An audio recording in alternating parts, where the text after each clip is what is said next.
I've been trying to turn over a new leaf when it comes to getting out videos.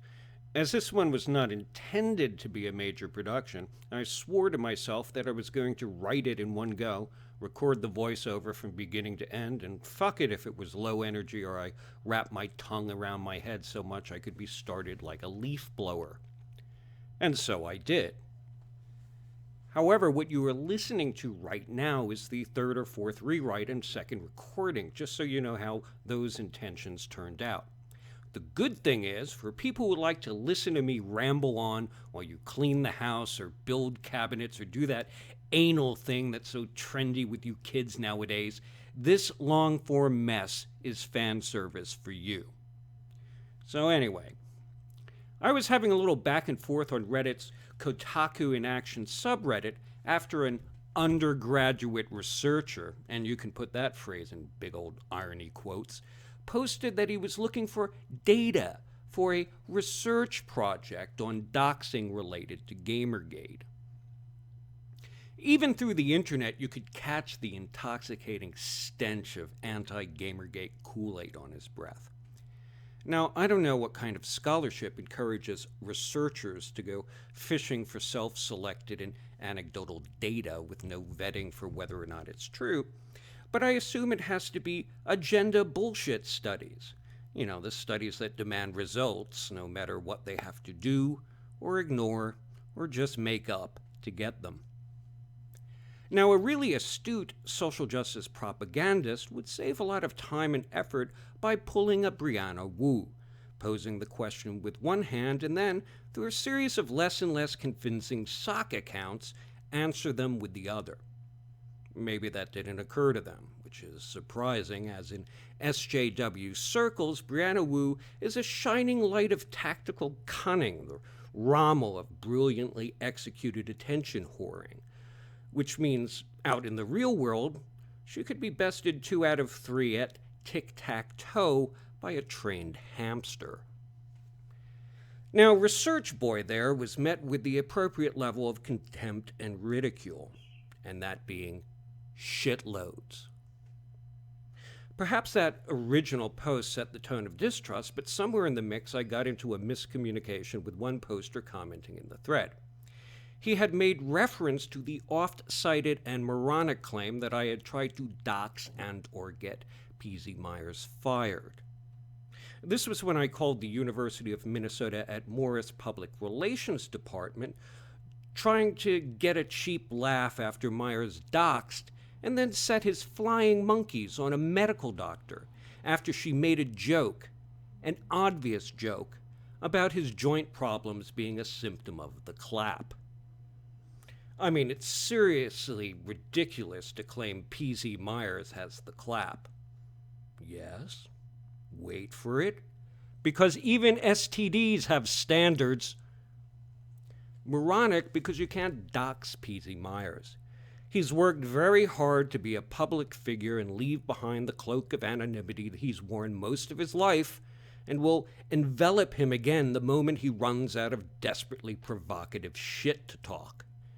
Moronic because for U.M. Morris to do anything about P.Z. Meyers' behavior, his scumbaggery would have to extend to pedophilia, and even then, only if he used a videotaped faculty meeting as an opportunity to go balls deep into a minor, and then they would only interrupt him long enough to tell him to tell her to keep it down.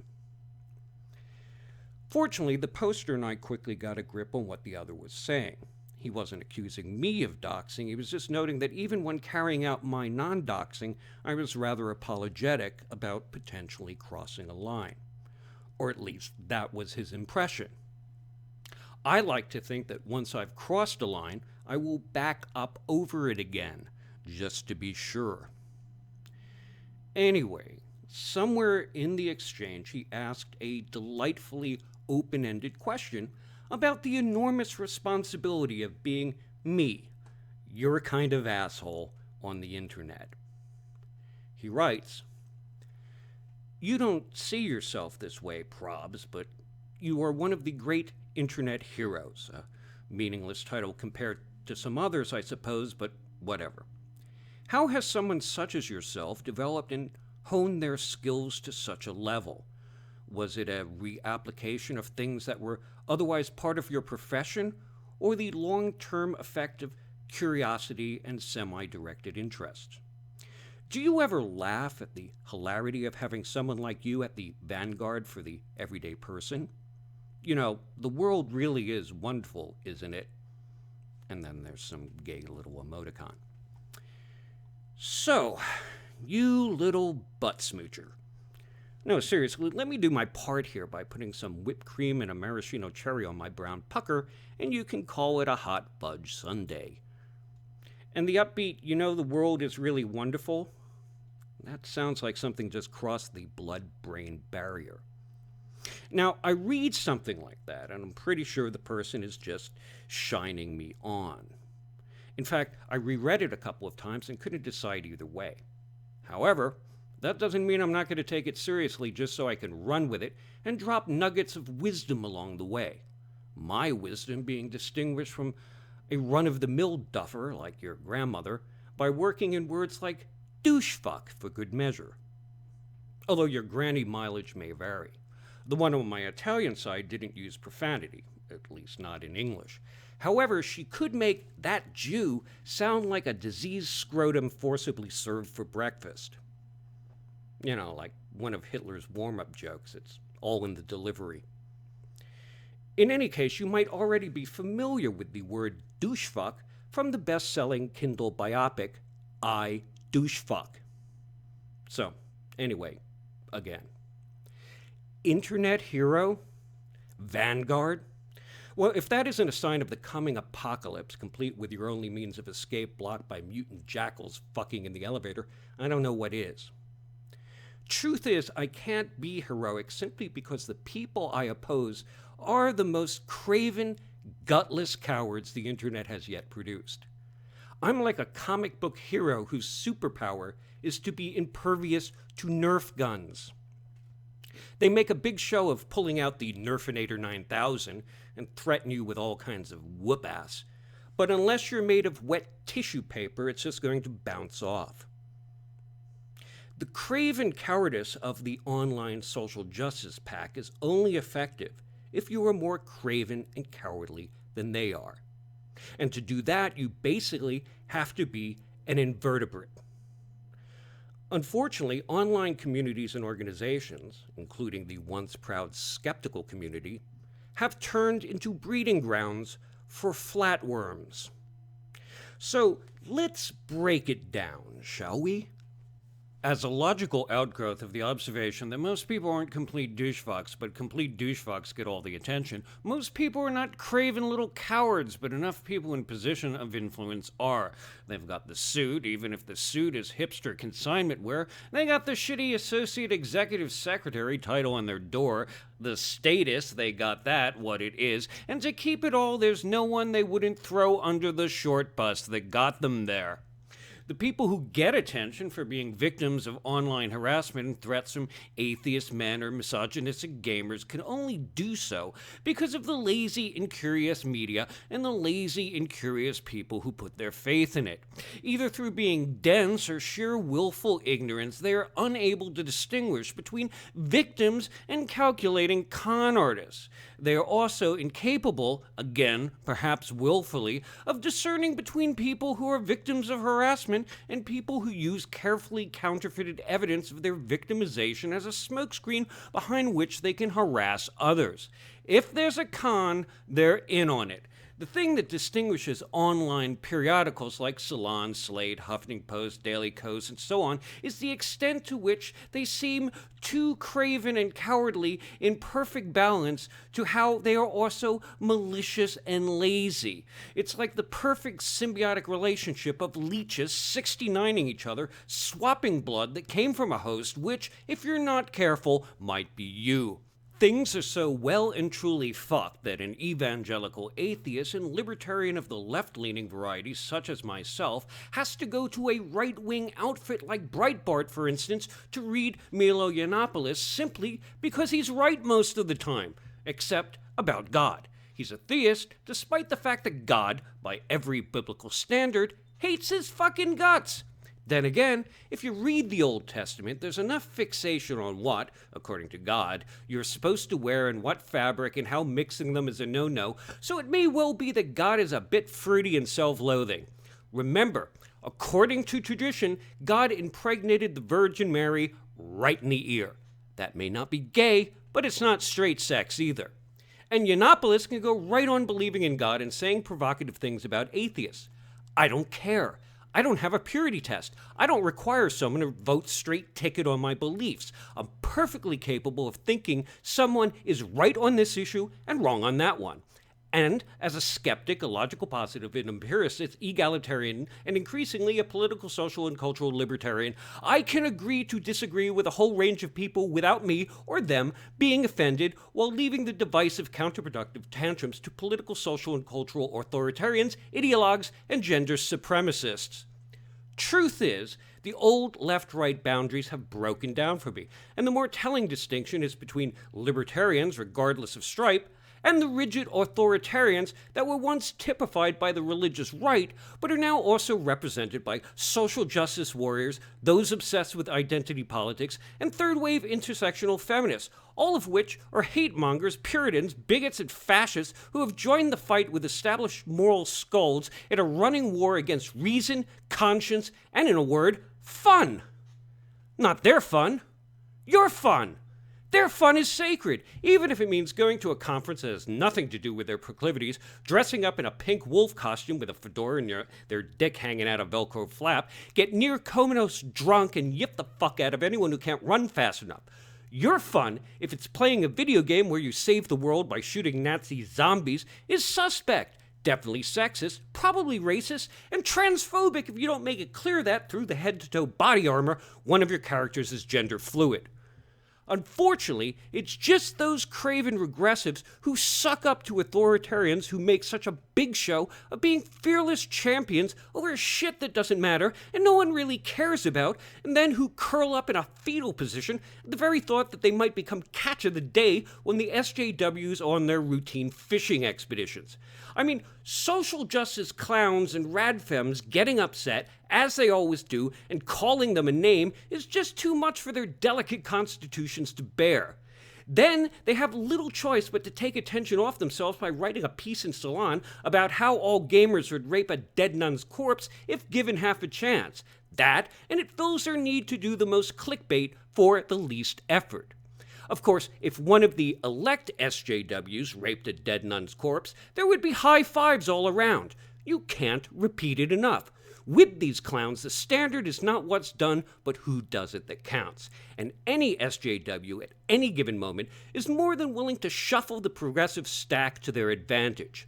And the usual gang of journalistic idiots would write articles congratulating them on their sex positivity, or not letting anything go to waste, or repurposing dead vagina or something. There's literally no mental hoop so ridiculous that they won't jump through it.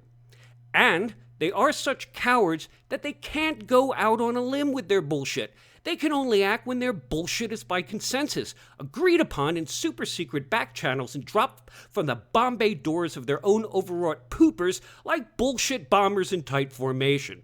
And here, just to demonstrate commonality between miscreants, I'm talking about both free thought blogs, the gaming press, and probably the shitty online journals I just mentioned. Because what better way to shrug off personal responsibility than by being part of a half-brained, half-assed collective where, when they put their minds together, they still come out profoundly retarded. Here's a recent example of such cowardice in action just to show how it's done.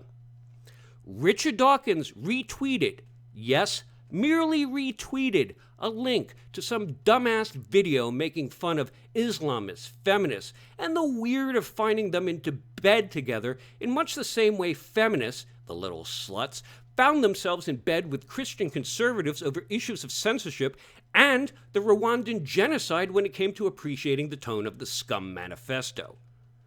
The Northeast Conference on Science and Skepticism, knowing when someone has to be thrown into the volcano to appease the gods of sniveling, issued this confused statement. We believe strongly in freedom of speech and expression to express unpopular, even offensive views. However, unnecessarily divisive, counterproductive, and even hateful speech runs contrary to our mission and the environment we wish to foster at Nexus. The sentiments expressed in the video do not represent the values of Nexus or its sponsoring organizations. Seriously, wrap your head around that. An organization purporting to advance science and skepticism releases a statement that says, sure, we're all for free speech, even offensive speech, wink, wink, except when it's divisive or when it's counterproductive or we otherwise don't like it. Now, ask yourself if you can imagine any disagreement, a difference of fact, method, or values that isn't somehow divisive. It's like saying there's two sides to every story, except yours doesn't count because it might upset someone. Mostly the people whose disapproval makes me pee myself a little. Oh, okay, a lot. And who determines what is counterproductive? The word serves exactly the same purpose as when people dismiss contrary opinions as inappropriate, like they are channeling the Dowager Countess of Grantham. That's not argument. That's simply sweeping the other side off the table by fiat because you think you can. Plus, it's just confused. On the one hand, Nexus says they are okay with offensive speech, just not when it's divisive or counterproductive, when the latter are derived from the former. That is, can you imagine a case where someone says, what you said was just sweetness and light and made the baby bunnies hop with happiness. However, it was kind of divisive and counterproductive. You will also notice that statements by Nexus make no allowance for speech that is offensive, divisive, counterproductive, and also happens to be true. Because the truth is no defense. They assume that there's something indefensible about offensive speech when offense isn't something inherent in speech. It's in the person listening to the speech. As such, for people who like being offended or use claims of being offended for manipulation, then the standards for detectable levels of offense get lower and lower.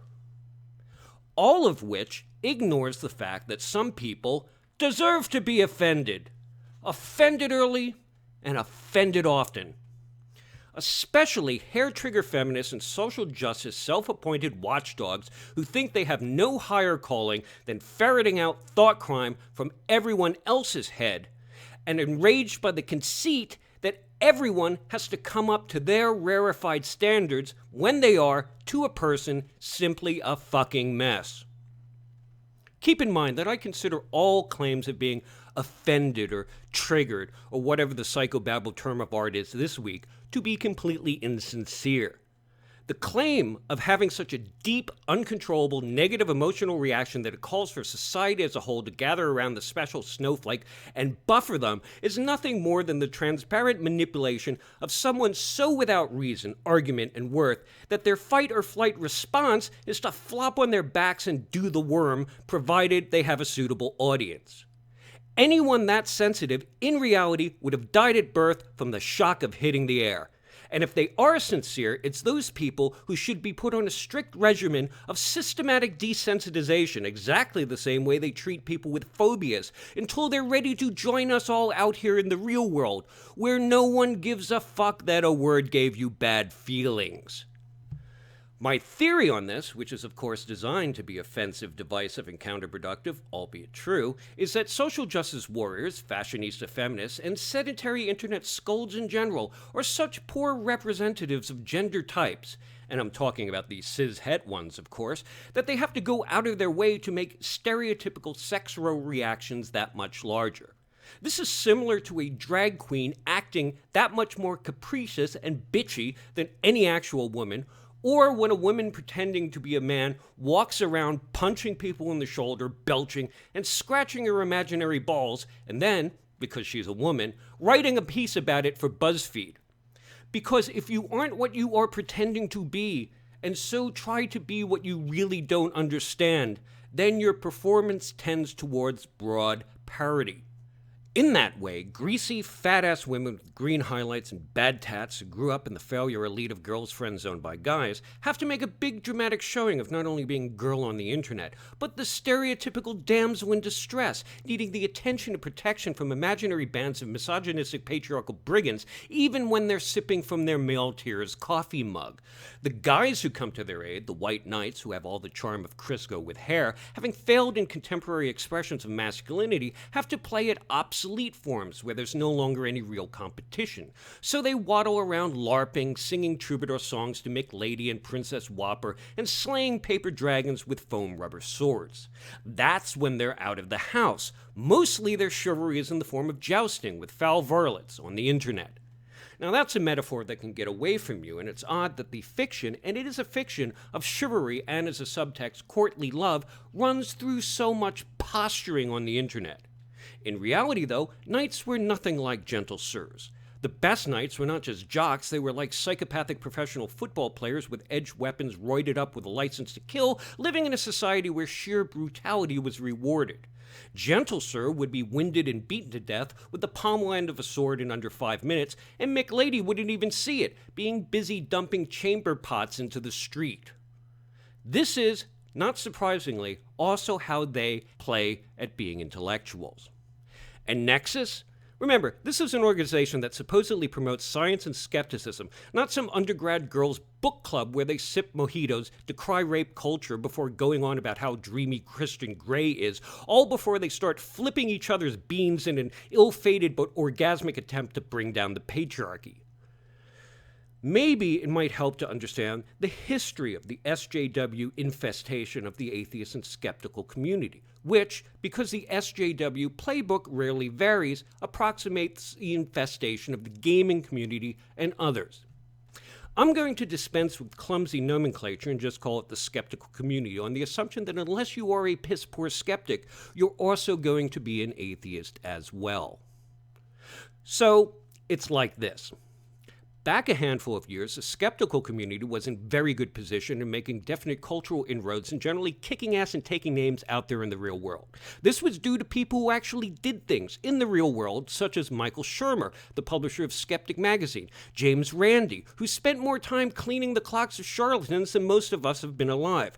And there were the Four Horsemen in the form of Sam Harris, Daniel Dennett, the late fucking great Christopher Hitchens, and yes, Richard Dawkins. They wrote books, made appearances, did interviews. As both established scholars and populists, they brought the conversation into the mainstream. But below them, way below them, were a bunch of third-rate bloggers that did little more than repeat what they said, got in on the discussions they created, and generally spent their lives online living off the energy of those people who actually did something. Some of these third-rate bloggers got internet famous, and their tiny little pinheads, swelling to a size that allows them to pass for normal people, decided that as they were very important little internet stenographers, they could grab all that attention for themselves by sawing open the skull of the skeptical community, scooping out most of the brains in the form of the smart people who actually did things, and then ride the stumbling, spastic corpse to fame and fortune. The problem is, as stenographers, they didn't actually do skepticism. They didn't actually do anything, and they still don't. At best, these are the sort of people who hung out in online forums and comment sections of third-rate blogs calling themselves skeptics, assuring each other that it was cool and geeky to be a skeptic, making claim as cool and geeky skeptics there was nothing cooler and more skeptical than wearing a t-shirt or jewelry that announced your cool and geeky stand as a skeptic, and as proof of their hardcore skepticism, they thought people who believed in homeopathy were dumbasses, unlike cool and geeky people wearing t-shirts and jewelry and hipster douchebag glasses with green hair, although they could never quite articulate why, because they actually knew fuck all about homeopathy and accepted it being stupid on faith. For them, skepticism wasn't a method or a body of work. At best, it was a social movement of disenfranchised, awkward kids. At worst, it was a fashion statement. And so, without the actual people doing skepticism, these assholes have nothing to say and no way to say it, and so their focus, while still maintaining the skeptical title that they never earned, becomes all about being awkward yet fashionable, and then lashing out because people make fun of their day-glow hair, poor personal hygiene, and all the stupid crap that comes out of their mouths. What the Northeast Conference on Science and Skepticism feels it's necessary to do, because they've gotten on the bandwagon of scumbags and forgotten why they're an organization in the first place, is to deny a platform to one of those people who do things, write things, think things, so as to appease the third-rate bloggers with nothing to say and their geeky, cool sycophants who have done so much to destroy the skeptical community. And I'm not being hyperbolic in this. We've got many examples of loons taking over organizations like that zombie fungus that infests ants. The alcoholism recovery movement is pretty much owned by Alcoholics Anonymous, a cult founded by Bill Wilson in the late 1930s based on the quasi-Christian moral rearmament movement of Frank Buckman. You have Narcotics Anonymous, taken over by the Church of Scientology. The Mormons now own the Boy Scouts of America. And what better cover for a bunch of non-skeptical wannabe social engineers than to infest the skeptical community and, under that banner, announce that their bullshit gets the skeptical seal of approval. And if you want to see how this works in the real world, then all you need to do is hit a few random pages of the so-called rational wiki. That is, if you could read over the deafening sound of axes being ground. They aren't alone in this. So many organizations that began as legitimate have been outright co-opted, or practically so, through pandering to the third-raters and the lunatics who think how they feel about something has any bearing on reality. The Center for Inquiry, the James Randi Educational Foundation, American Atheists, and conferences like The Amazing Meeting and Skepticon, by this point have exactly the same relationship to the atheist and skeptical communities as the Vichy government had to France. The same thing can be said about the gaming community. Once upon a time, various media outlets butted off to stake claim in the gaming press, trying to get some of those bucks generated by gamers in the expanding lucrative gaming market. Somewhere along the way, like an Egyptian plover in a crocodile's mouth deciding that the problem was with the crocodile, they decided there was nothing wrong with gaming that couldn't be fixed by attacking gamers, and with similar results.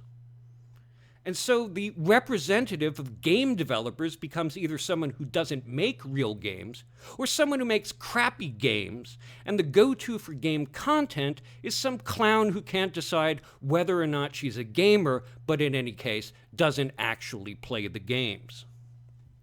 So back to the point here. Fuck Nexus. Fuck them right in their rat-fink poopers for deciding Richard Dawkins, who's been under attack by vicious roving packs of social justice snotwads, toxic snowflakes, and the pink Yakuza feminist mafia, should be rendered an unperson because he thought an animation poking fun at radical feminists swooning over religious fanatics was funny. Fuck them for this no-platforming move that assumes that once a person makes a mistake, in their eyes, then nothing they say matters. Fuck Nexus for being yet one more hammer blow in the bludgeoning death of the skeptical community. All it took was one retweet. A one-point system. That's how purity tests work. Like dealing with your psycho-significant other, if, on your anniversary, you give them the Hope Diamond, that's a point. If you then forget to take out the garbage after giving them the Hope Diamond, that's minus a point. And that's how Nexus balances out Dawkins' prominence in an entire body of scientific and popular works versus his retweeting an animation they don't like. When it comes to free expression, you're either expansive and tolerant or not at all. What the sort of people who support free speech in theory but deny it in practice want to do is keep the boundary between permitted and prohibited fuzzy. A feathered edge no man's land where they can wave on speakers they approve of and shoot down those they don't. In which case, free speech becomes merely a euphemism for parroting what the person in charge of censorship already believes. Predictably, SJWs call for inclusiveness and tolerance when it's their speech they're talking about. But at the first faint whiff of something they might not agree with, you can count on them using free speech in tone with the grandiose snottiness of a clueless millennial who doesn't really know shit about anything, but they're very broad-based in their not knowing shit. You see, people who have a sense of perspective, who understand where they fit into the scheme of things and therefore are humble, suck it up and tolerate speech they don't like. Even speech they can make a case for being dangerous and harmful because the principle of free speech is of greater value than their concerns, legitimate or otherwise. And because they have the sort of humility the average ideological SJW hip douche lacks, and realize that their opinion isn't the last word on any matter. Much of the time, SJWs and the like are referred to as cultural Marxists, generally by right-wingers who see socialism everywhere, but tolerate it only when it's their house that's on fire. You could call them cultural Freudians as well, because both Marxism and Freudism are know-it-all systems lacking in humility that operate on the conceit of explaining everything. Of course, the gold standard for making grandiose statements when you know fuck all is religion, and so it's just as apt to call SJWs and feminists cultural or gender fundamentalists, who, like their religious counterparts, are not humble in the face of facts, because they think they're handing down revealed truth. In other words, like the worst kind of religion, they're fucking idiots with an attitude problem. The thing that can never be discussed in this silencing, and the reason for the silencing, is whether there's some merit in the dark humor and hyperbole of the satire. Do feminists really have a strange fawning relationship with Islamic religious fanatics, the same way they have with Christian fundamentalists when they find it convenient? Or is it a different dynamic, that of the worst of Islam creating the strong, hirsute men in control that they secretly long for? Of course, Dawkins had to be disinvited because actually discussing an issue, making a rational argument, having the vitality to take your own side in an argument is just too tedious. So what's an organization for skepticism and science to do? Skepticism? Science? Yeah, maybe after they've had a nice lie down. There's a term for what's happening when an organization silences someone not because, in reality, what they said was particularly offensive, divisive, and counterproductive, but out of fear of the hysterical, over-the-top reaction to it. That's simply a variant of the Heckler's veto, where speech is suppressed due to the possibility of a violent reaction. In fact, the entire SJW and feminist strategy to silence speech they don't like is a form of the Heckler's veto. Speech suppressed because social justice warriors might go batshit crazy over it? Heckler's veto. Silencing someone because what they say might cause a violent emotional reaction known as triggering? Heckler's veto. No platforming someone because you're afraid feminists will pull the fire alarm? Heckler's veto. The Heckler's veto has never, ever been considered a legitimate limitation on free speech. Unfortunately, it's been adopted by panderers and craven cowards in academia, which now exists in an alternative reality where not only the Constitution but the Enlightenment never happened, and also among gutless organizations like Nexus. And these third-raters who once lived off the work and energy and purpose of Dawkins and others have never been above doing things that were calculated to be offensive, divisive, and counterproductive themselves. This may be before your time, that is 2008, but remember Crackergate? That's when P.Z. Meyers was hailed, by idiots, as a brave champion of something or other that was totally not trivial because he desecrated a Eucharist, aka a communion wafer, also known as a cracker, in order to make some point or another about it being just a cracker. Do you think that concept that it's just a cracker rather than the body of their Lord and Savior Jesus Christ isn't deeply offensive to Catholics and the act wasn't intentionally divisive and counterproductive? Obviously, deeply offending American Catholics is only a fearless move in the minds of a little pussy like P.Z. Meyers and his gaggle of pasty, geeky, cool followers. So, to demonstrate how really hardcore he was, Meyers tossed a Quran into the trash, tempting fatwa in the form of a bunch of Muslims chartering a bus to travel almost 1,000 miles to kick his ass. And then, just to give you a preview of the next 8 years of his life, which could have been spent making his recycled crap book, The Happy Atheist, readable and original, followed it up with a torn-up copy of Dawkins' The God Delusion. Damn it, Pease, you triceratops barebacker. Why do you have to be so edgy and fearless? You know what some people find offensive, divisive, and counterproductive? Evolution, vaccines, Not stoning gay people for being gay and not stoning women who were raped for being raped. How about letting everyone have a go in shutting down other people's booths in the marketplace of ideas? You know, like what literally happened to the Honey Badger Brigade at the Calgary Comic Expo. So once you unpack it, Dawkins is supposed to intuitively know and blindly accept that people's most deeply held religious beliefs can be held up for abuse and mockery, and they really should. Yet women, represented as a whole by feminists naturally, and in this case appearing in cartoon form, are sacred. And then he has to wrap his head around the strange quirk of teleology that makes a cartoon feminist immune from attack, but his own work a catcher for banana peels. So it's hard to know before the fact what the words offensive, divisive, and counterproductive mean. And really, the only attempt to clarify this by SJWs was Phil Plate's Don't Be a Dick campaign, which left open the questions, what's a dick? What does being a dick look like? What are the penalties for being a dick? And isn't using the phrase being a dick? You don't know, and neither does he. But rest assured, after the fact, they'll let you know you were being a dick. Incidentally, in the interest of transparency and full disclosure, Phil Plait is a dick. Of course, by calling Phil Plait a dick, he would, under his rules, say I was being a dick, which makes him a dick.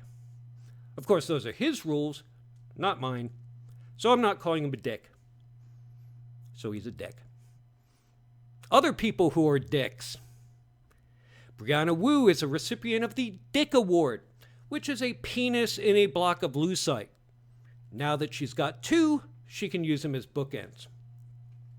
Will Wheaton is a dick because he just discovered the SJW feminist ploy of painting everyone not on their team as rabid misogynists by using the insignificant tweets of a few assholes to generalize about the whole. Formerly, he was all in favor of this stupid, shitty, dishonest tactic when he was on one side and Gamergate was on the other.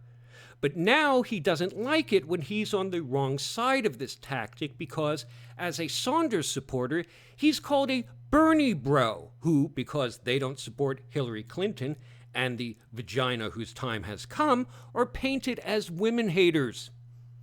After all, that's the only possible reason anyone would support anyone other than Hillary. A prediction, though.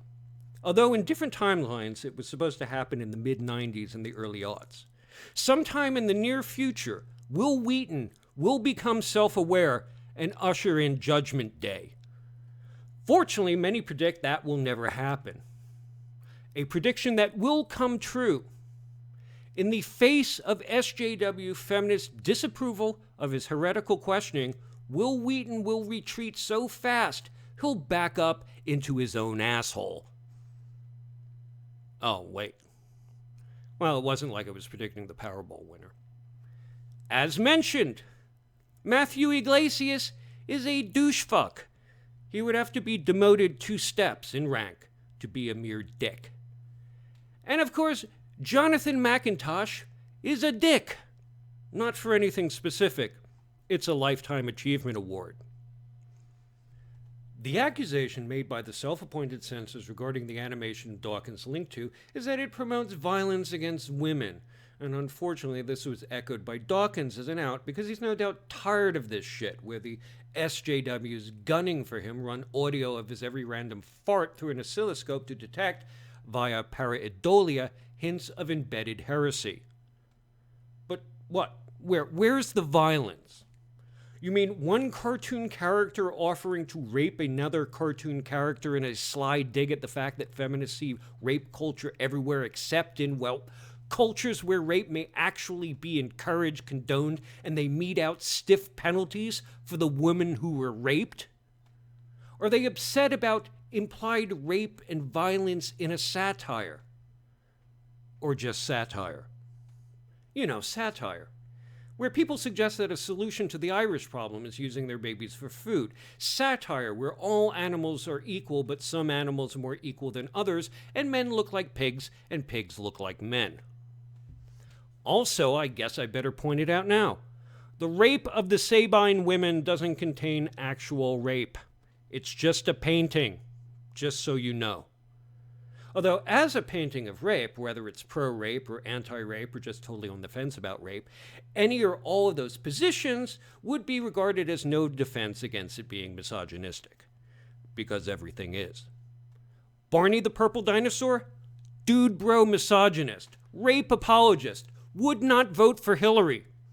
Don't believe me? Just keep hitting yourself in the head with the collected works of Jessica Valenti until you shut up and believe. Incidentally, and this is a complete aside as I tend to do, a Belgian cyclocross racer, Femke van der Dresch, was caught with a power assist motor built right into her bike. The technology for doing this has been known for some time, and the implementation is diabolically clever. The motor itself would be put in the seat tube of the frame, with the gearing concealed in the bottom bracket, and the battery that powers it could be concealed in a water bottle or another part of the frame. Caught dead to rights, she made the lamest excuse ever about this bike belonging to a friend of hers, and being exactly identical to hers, one of her mechanics, of course, confused the two and blah, blah, blah, blah bullshit. As misogyny is the preferred response to any criticism of these snowflakes, provided they have a vagina or at least aspire to one, she could have saved herself a lot of time and effort by simply stating, in proper hear-me-roar fashion, that the only motivation officials could have to inspect her bike was because she was a woman, and therefore misogyny. Bing! And she wasn't going to tolerate it. If the officials were like Nexus, they would have immediately apologized, carried her over the finish line, and promised to never do it again, and as restitution, gift her with their balls in a jar of formaldehyde. Apparently, the hipster douchebag feminist outreach failed to get to her in time. Now, these people claiming threats of violence in the form of words were directed at Big Red herself, who famously dismissed the issue of the staggeringly high rate of male suicide by singing "Cry Me a River," after telling people trying to reason with her to shut the fuck up while she read a pamphlet aloud full of claims about how feminism is good for you guys. And then people wrote mean shit about her on the internet. Thus, in the minds of pandering idiots, rendering her as sanitized as Mr. Clean's butthole. Now, I'm not one to wish harm on anyone, but as I like to say, if anyone deserves to be locked into a cargo container and dropped into the Marianas Trench, it's that soulless psycho bitch. Disclaimer: I do not advocate this sort of callous criminal activity, nor any other pollution of our oceans. However, if there's an area that's already kind of fucked up, like this tire dump off the coast of Florida, then I say go for it. As that's the case, and making fun of her seems to be a reasonable compromise. Words aren't violence. Mockery is not violence. Satire is not violence. And if you think it is, I got a free submarine tour for you. Whether practiced by Rebecca Watson or Anita Sarkeesian, the Northeast Conference on Science and Skepticism, wink wink, or Big Red the Compassionless Feminist, the threat narrative card is the biggest crock of shit ever. All the sins of offensive, divisive, counterproductive bigots like them will be forgiven, provided they can point to a couple of 12-year-olds firing mean tweets at them. Hey, you know who else gets hate mail? This asshole, and this asshole. That doesn't make them right. You know who definitely gets hate mail and death threats? Evelyn Mazuka, the woman who heads up the Barbie doll line from Mattel. You think the craven ones wringing their hands over mean tweets give a fuck? Of course not. Because the problem for them isn't harassment and threats. It's just that it's wrong when they aren't the ones doing the harassing and threatening. Most of the time it isn't even harassment and threats. It's mockery of their rigid and hypocritical ideology. And they would do mockery too if they could crowdfund a sense of humor. That's right, SJWs, one can assume, and fat asses, one can also assume on top of that, threatening a woman's life over a fucking doll. Because the doll isn't realistic. Realism in this case being a special word for being fat like them. You know who else isn't realistic? No, not just this guy, but Stretch fucking Armstrong. Because he's a doll. You know who else is a doll? That's right, Barbie. Incidentally, someone should have told Mattel not to try to appease the SJWs, intersectional feminists, or fatties.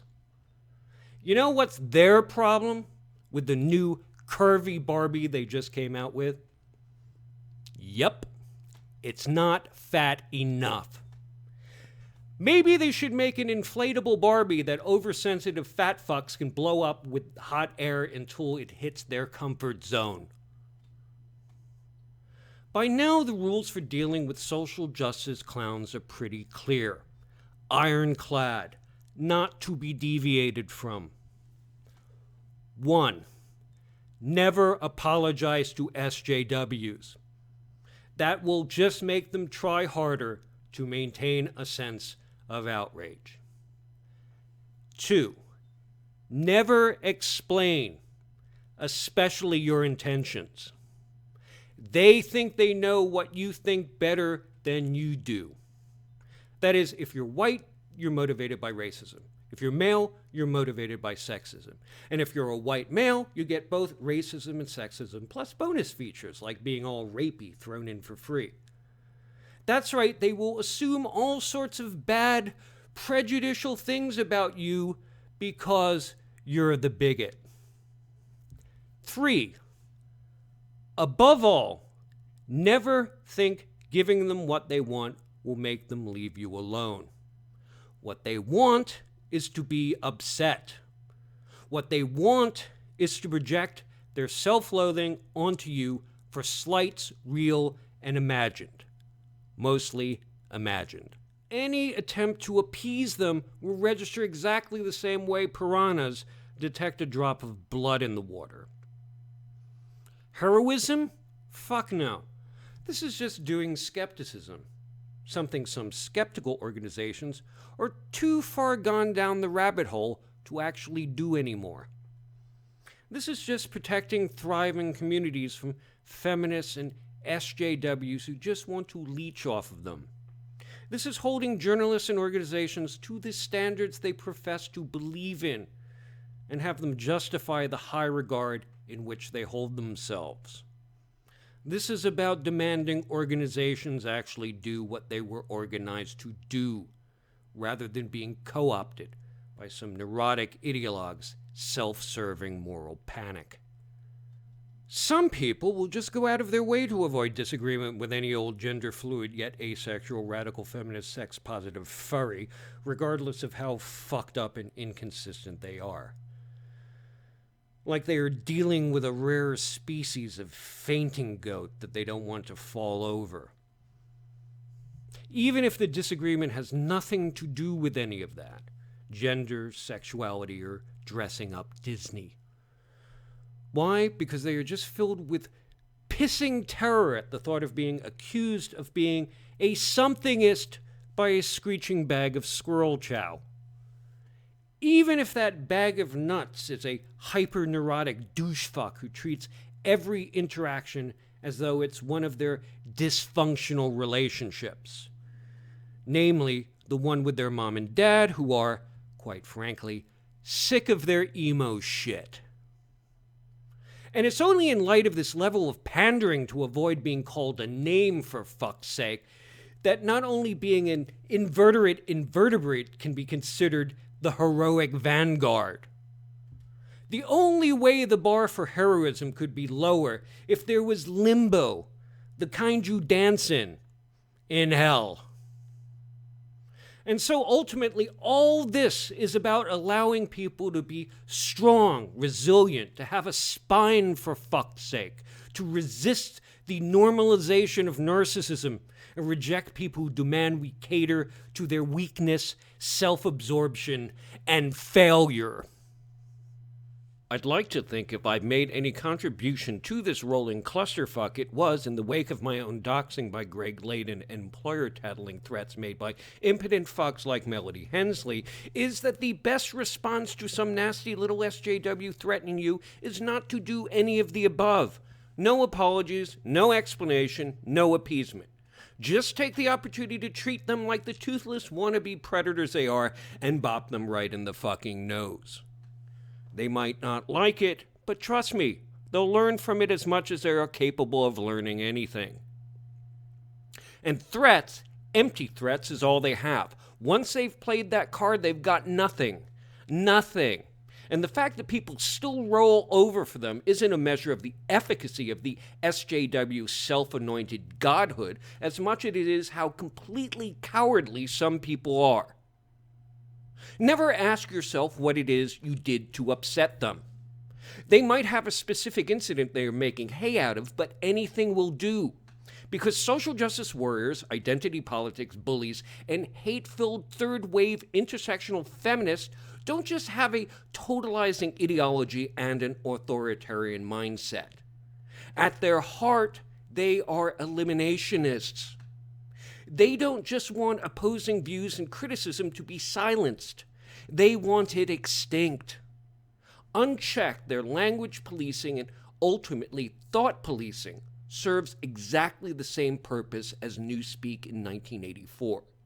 To make articulating dissenting words and forming heretical thoughts simply impossible. What did you do?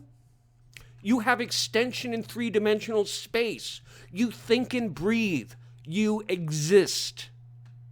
Which would be simply ominous if SJWs were an entirely trivial, trifling people. Fortunately, there's no limit to the things gender and sex-obsessed intersectional loons will complain about. You know, Tony the Tiger's Twitter account is being flooded with pornography by furries. Furries who are upset with Tony the Tiger. They may not be SJWs per se, but damn it if they aren't kindred spirits. Now, I don't tell people I do these videos, not because I'm ashamed of it, although maybe I am a little, because after all, sometimes I feel like an adult making fun of the special kids taking a crap in the sandbox. Mostly, I think it's impossible to explain this level of lunacy to normal people who haven't lived it or been slowly exposed to it. You can't explain it to your mom. You can't explain it to your friends. And really, even if you told some random dude in a bus terminal dazed on sternal, even he would think it's all pretty fucked up. Okay. I feel better now.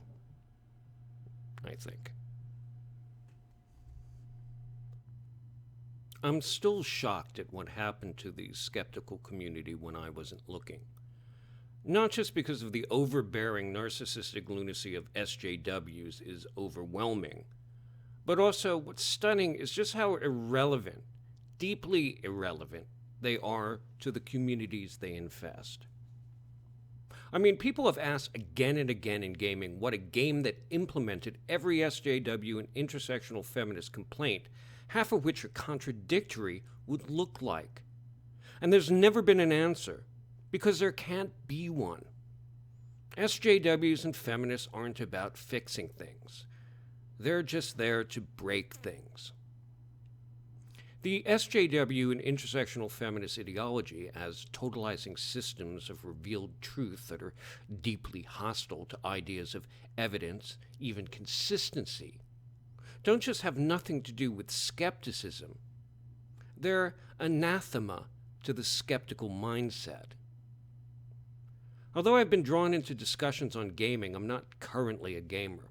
My computer is too crap for that, although back in the day I reconfigured my auto-exec-bat and config sys to get Wolfenstein 3D to run. I played Doom and Quake and Call of Duty back when it was still fighting World War II. However, I was, and I still am, happy to be one of the many, many people who communities being infested with this bullshit can point to as a source on what happens when these clowns infest a community and the ridiculous, bottomless depths they can sink to. When I was a kid, I didn't understand skepticism, and to a non-skeptic, everything kind of looks scientific, especially when it's supposedly written by people who are experts on a subject. When my mom would go to the now defunct Abraham and Straus department store, I would beeline to the book department. And that was a welcome alternative to shopping with my mom, and particularly my sister, who could turn an ordinary shopping trip into the Bataan Death March. And at the end, when they were done with things I didn't care about, they knew where to find me. Being an impressionable kid who had not yet outgrown bullshit, I was particularly wowed by books on the Bermuda Triangle by Charles Blitz and others. Not yet being familiar with Martin Gardner's admonishment that before you explain something, make sure there's something to explain. I had a copy of John Wallace Spencer's Limbo of the Lost kicking around for years afterwards until the pages yellowed and fell out. Sort of a reminder of the moment of revelation when I realized some of the tales in the book just didn't pan out, and that people like Berlitz and Spencer were knowingly full of shit. Writers on the Bermuda Triangle, like many purveyors of woo, rely on incestuous scholarship.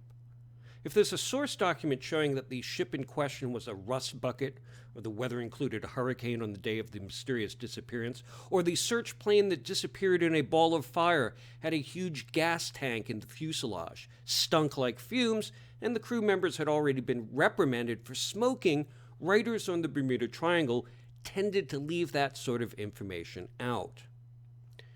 Rather, they repeat the bullshit of some previous tale-teller, and if they can, improving on it to make a good story even better.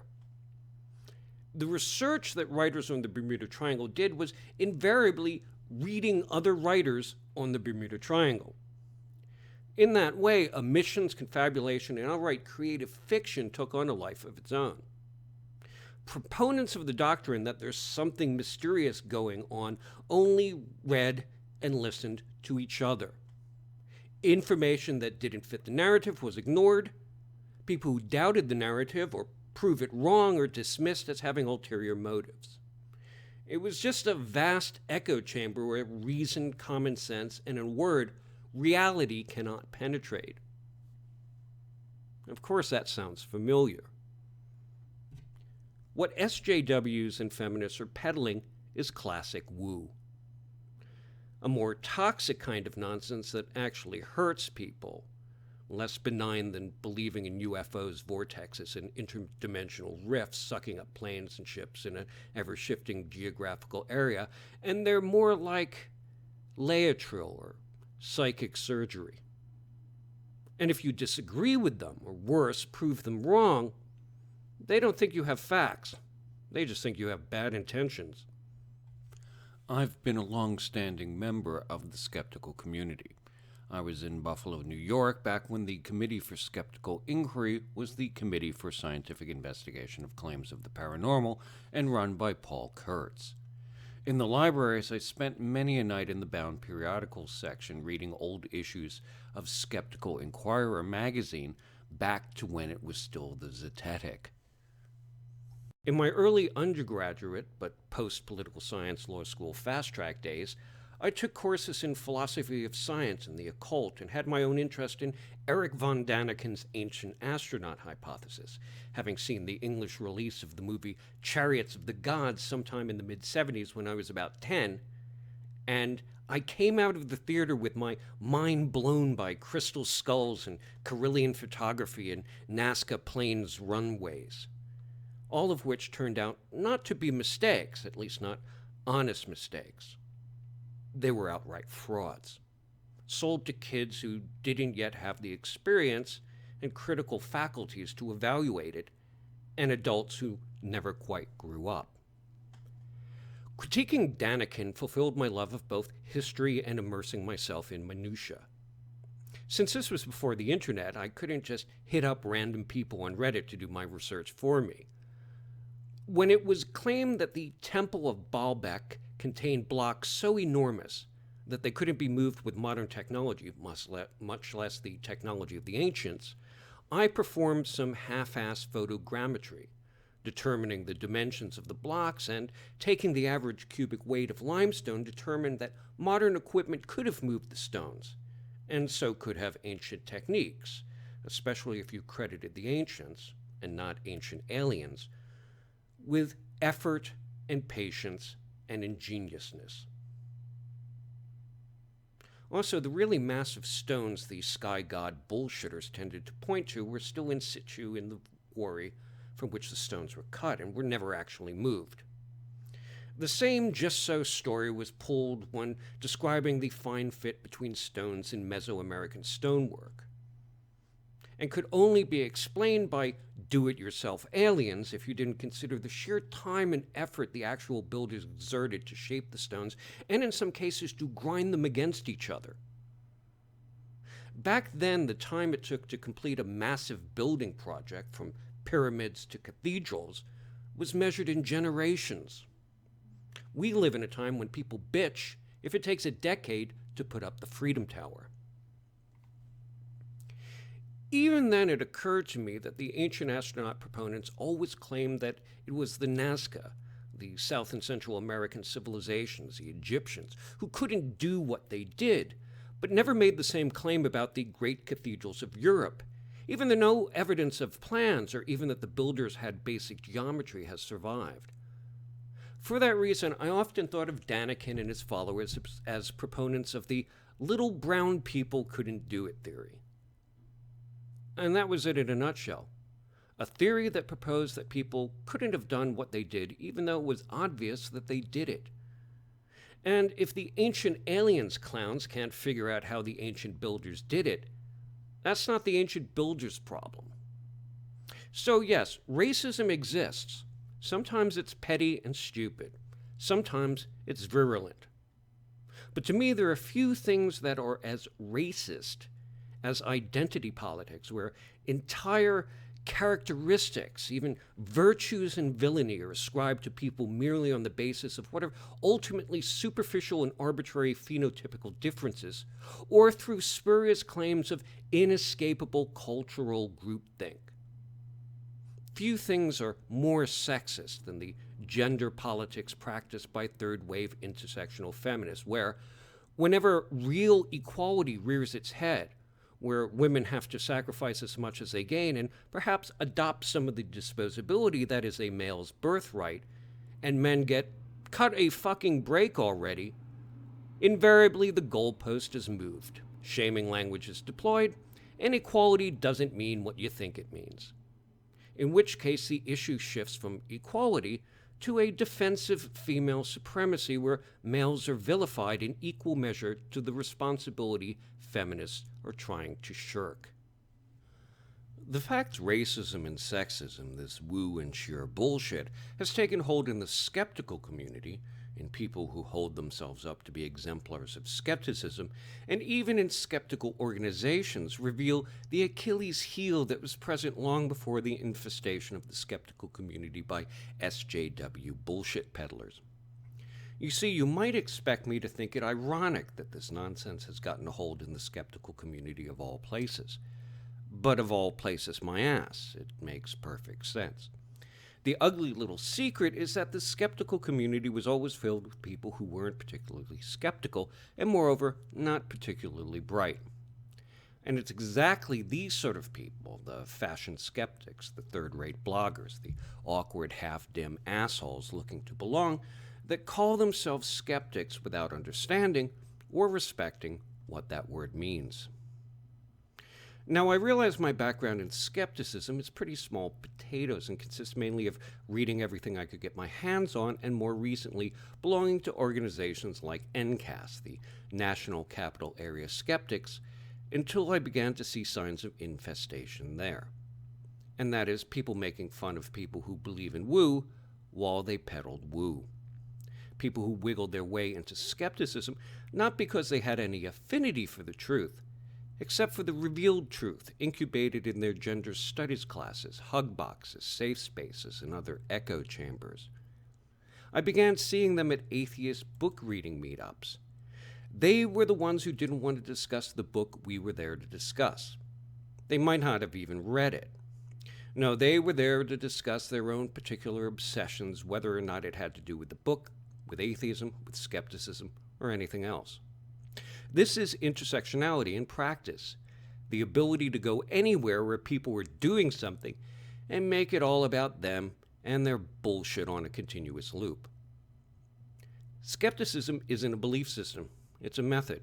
You don't do skepticism by defending an a priori belief system, dogma, or ideology. But that doesn't mean that we don't have exactly that case now, when people have co-opted the name of skepticism while completely abandoning the method.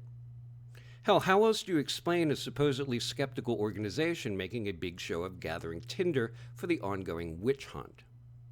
Unfortunately, and I've known this for a long time from dealing with some of these jumped-up assholes in person, that many skeptics regard skepticism as a cudgel, not as a method to examine belief, and certainly not to examine their own. Like religious fanatics examining other religions, many of them can be extremely effective when critiquing the other guy. They're just piss poor when it comes to examining themselves.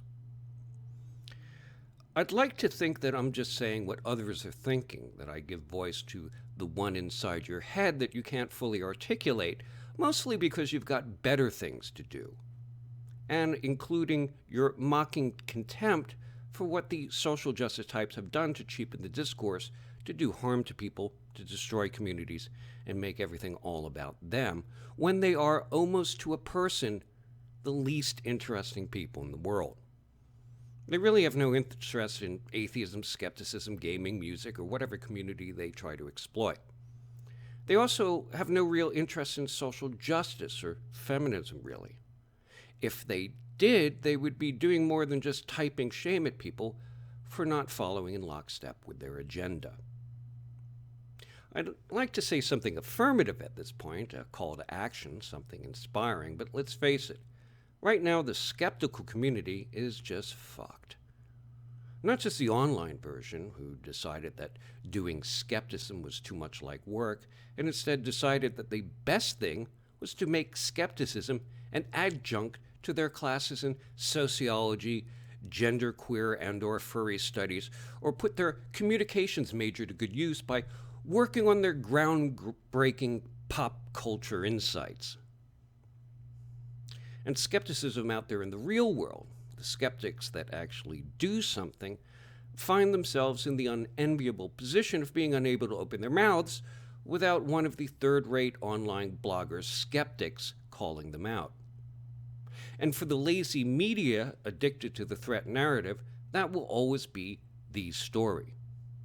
We can also always count on so-called skeptical organizations infected with pod people to make a big showing of meaningless virtue signaling by taking the most cowardly path possible.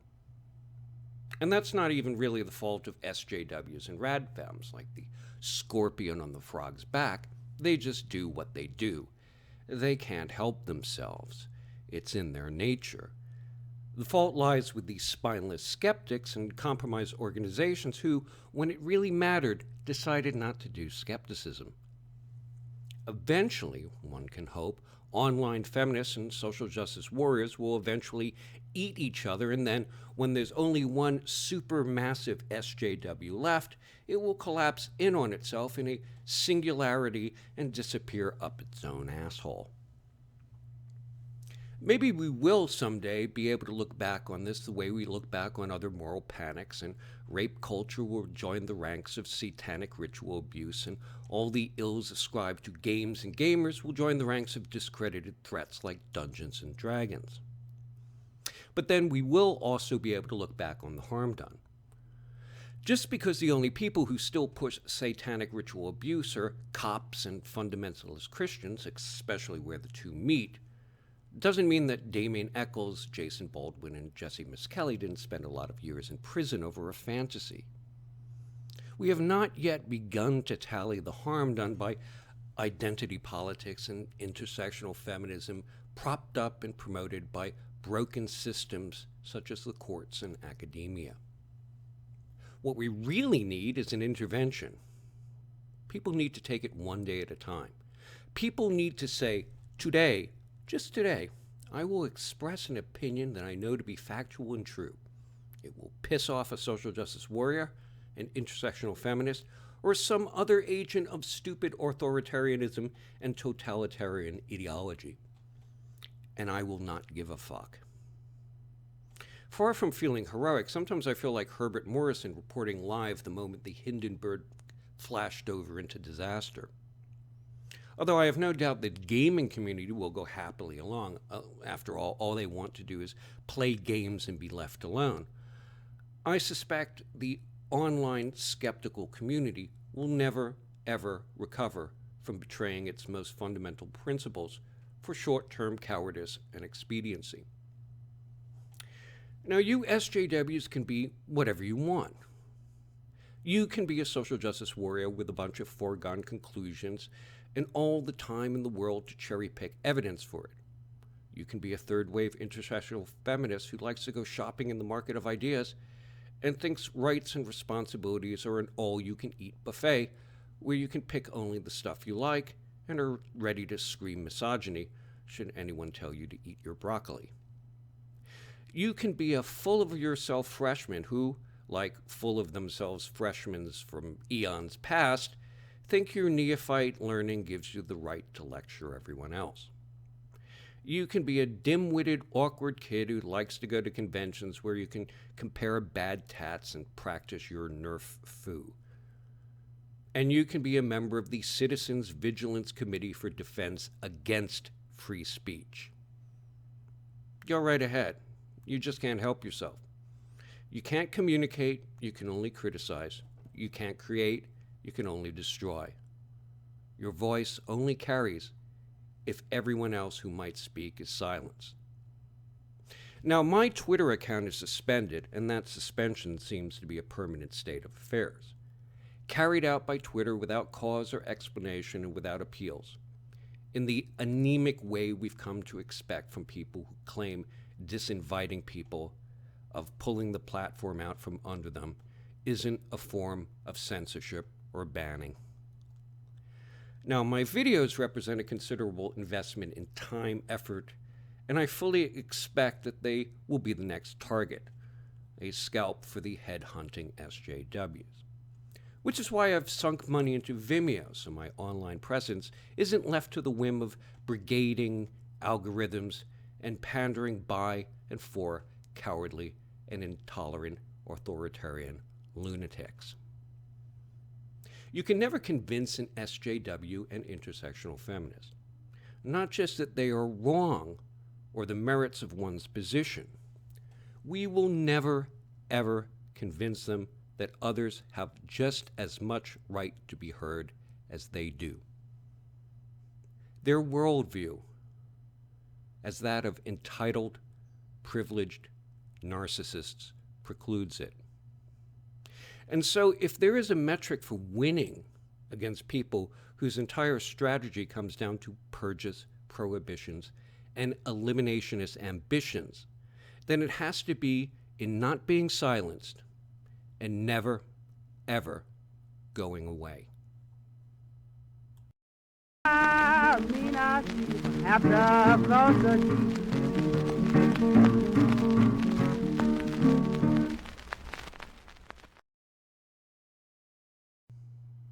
Just to answer a question that I ignored in the video, I do have some background in graphics and pre-press, but really doing this only takes as much talent as anyone who's ever screwed around with a graphics editing program.